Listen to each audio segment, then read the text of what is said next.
Hello all. Since I've been on r/HomeLab, I've seen tons of these homepage applications. Many tend to be relatively simple pages of links with maybe an occasional stat from a self-hosted application. A while back I was looking for something similar but a bit more involved, something more like a corporate intranet. Something that can bring together data that's more useful than the stats from a Plex server or Pi-hole. And to me, a homepage is something that the whole family should be able to enjoy using, and based on some of the posts I've seen, there is some desire among the HomeLab and self-hosted communities for family and or friends to enjoy the services we host with us. After looking around for a while and not finding anything that really stood out to me, I decided to build my own. That's what we're talking about today on Enterprise HomeLab. A couple of years ago, I started building a homepage application that would give me at-a-glance access to information and links for services I use frequently, and something that would be easy and enjoyable for family to use. I got to thinking about what data I look for the most and came up with a couple of things. First is my Nextcloud calendar, which I use extensively to help me keep track of things I'm supposed to be doing. I'm also a bit of a weather nerd, so I'll find myself checking the forecast and radar regularly. Of course, I'd also want the links to my internal applications, and the family wants an easy way to get to all the applications they use, whether those be internal or external. Taking all of this into consideration, I created my own take on the HomeLab homepage dashboard. I call it the Intranet homepage, and I'm going to show you how to install it today. To make deployment simple and painless, I created a Docker Compose script that will automate almost the entire process. We'll start with a mostly fresh install of Ubuntu 22.04. I say mostly fresh because I've already installed Docker and Docker Compose. In the description, you'll find two excellent DigitalOcean articles that will walk you through how to install those. We're going to start the deployment process by installing Git with sudo apt install git.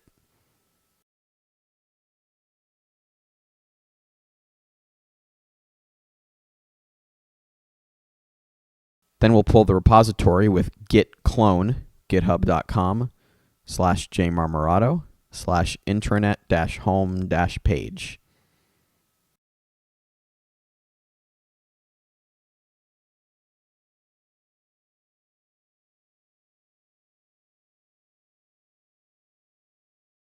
Next, we have to create the internal network for the communication between the web server and database containers.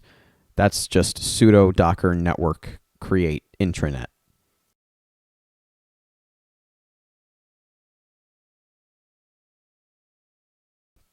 Then we cd into the repository folder. And finally, we just run sudo docker compose up.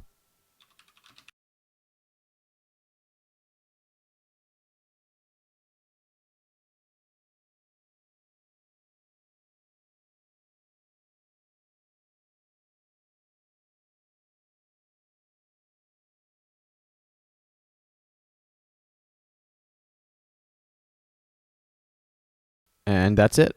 After a minute or so, we now have a basic install running. We can go to the IP of our Ubuntu VM, and there's our default install page. The default installation isn't particularly useful to you by itself, so you're going to want to configure this to your needs. Pretty much all of the configuration you'd want to do is done through a JSON file. I'm going to walk you through each piece of this file and how you can customize it to your needs. Starting from the very top, we have the page title and header text. The heading text is text that shows at the left side of the navbar here, and the page title is the tab or window title. You can set these to any string you'd like.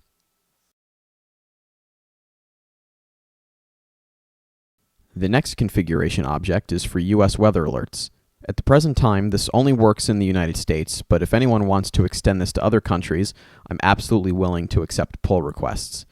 For now, the options are a Boolean enabled, a string URL, and an array of objects alerts. The enabled option enables and disables the collection and display of weather alerts. The URL is the CAP 1.2 API URL from the National Weather Service. The first part of the URL is always going to be the same. It's just the zone that's going to be different. To get your zone, you need to go to the CAP page on the National Weather Service website. That's alerts.weather.gov. Scroll down on the page and click either the county or zone list for your state. If you live in a smaller state, the zones and counties may basically match up, but Larger states out west seem to have more zones than counties, so pick the zone or county that's most specific for where you are. To the left of the county or zone name, you'll find the county or zone code. That's the code you need for your alerts. We're just going to copy that and paste it at the end of the URL, so it reads zone equals and then your code. If you want to see all alerts for your area, you just have to set enabled to true and set your zone, and you're done. If you want to disable certain alerts, you can do that by setting the specific alert you want to disable to false. The next thing we can configure is the navbar. Drop-down menus are an object having title, string, and items, array of objects parameters. Menu items are objects having link text and link URL parameters.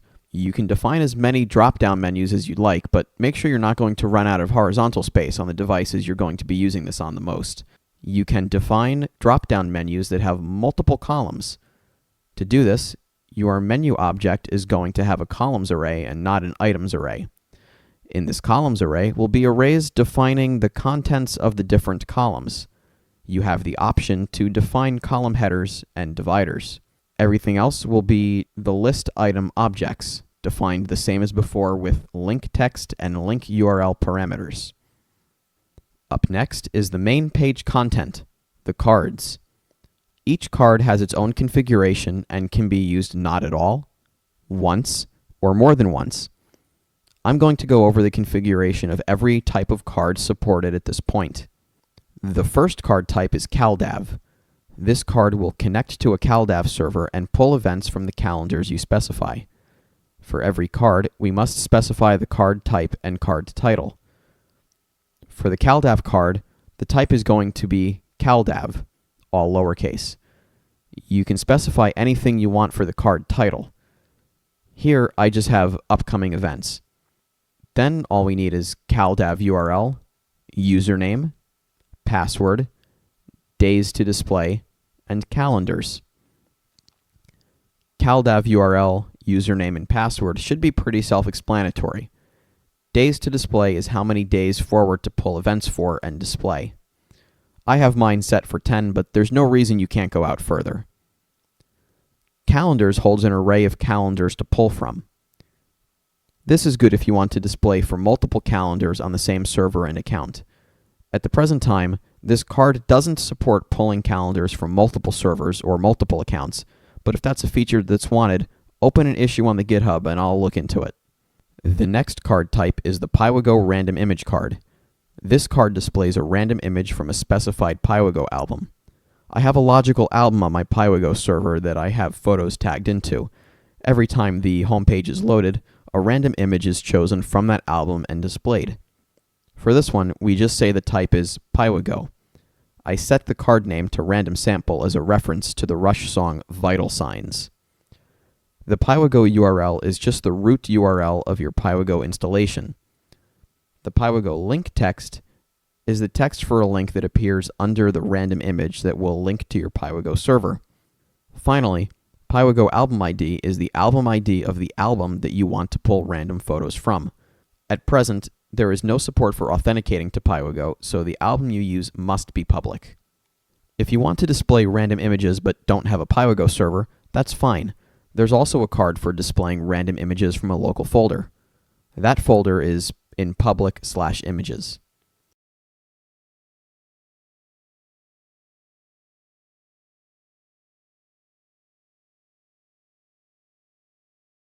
To set this up, you'll just specify card type of local_random_image and a card title of your choice. If you would like to display a static image, there's a card for that too. The image card will display a static image of your choosing. This one is also pretty simple. Just card type image, image URL pointing to the image, and card title. I originally used this card for displaying a GIF of the radar in our region before the National Weather Service changed the way their radar page worked. The GIF was updated every 15 minutes. Now that doesn't work, but the card type remains. The Quick Links card is great for displaying links out in front, things you might need to get to quickly. This card type is Quick Links. Set your card title, and then the links array holds the same link objects we used in defining the navbar. You just need link text and link URL. Up next is the RSS feed. I use this for news articles, but any RSS feed should work here. The card type is RSS. Then you set your card title, and we have the RSS URL, num items, and a card link and card link text for a link at the bottom of the card. Num items is just how many items will be displayed. The iframe card does exactly what it sounds like. It just displays an iframe. Set your card type to iframe, your card title, and the iframe URL. I use the iframe card to embed the local radar from rainviewer.com. The final card supported as of now is US weather. This one pulls the current conditions and forecast from the National Weather Service API. Just specify card type US_weather, set your title, and enter your forecast and current conditions endpoint URLs. To find your conditions URL, you can go to weather.gov and on the left side of the page, enter your city and state. That will bring you to a page that will show your local forecast. There will be a bit towards the top that says current conditions at, and it will have a station ID. Take that station ID and insert it into the conditions URL after stations, but before observations. I tested a few different cities, and they all worked except for Oakland, California. That was coincidentally the only station ID I found that didn't start with the letter K, and the National Weather Service API wasn't returning any values for the different data points. So you might want to stick with the closest observation station that starts with the letter K for your current conditions. The forecast URL is a bit more involved. We must supply this endpoint with grid points, but there's an intermediate step to retrieve those. We first need our latitude and longitude, so we'll get those by going to Google Maps and putting in our address.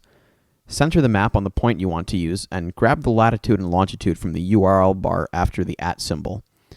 Paste that into the URL api.weather.gov/points/ and then the latitude and longitude you copied.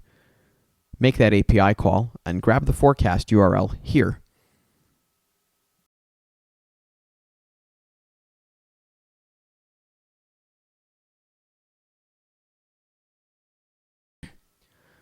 Once you have your config file set up how you like, you can save the file and just wait until the next time the cron script runs. That's every 5 minutes, when the minutes ends in 0 or 5. You can check for syntax errors by taking your full config file and pasting it into a JSON format checker. I've done this before to find little errors I've made. As long as there are no errors and the external data URLs are correct, the data should be pulled and you should have a personalized intranet homepage that the whole family can enjoy. I hope this has brought some value to you. I've been experimenting with all things Linux for years now, and I figured I'd try to share some of what I learned. I have quite a few other videos planned, so if you're interested in this sort of thing, please consider liking and subscribing as it helps the YouTube algorithm recommend the video to other people with similar interests. Thanks for watching, and have a great day.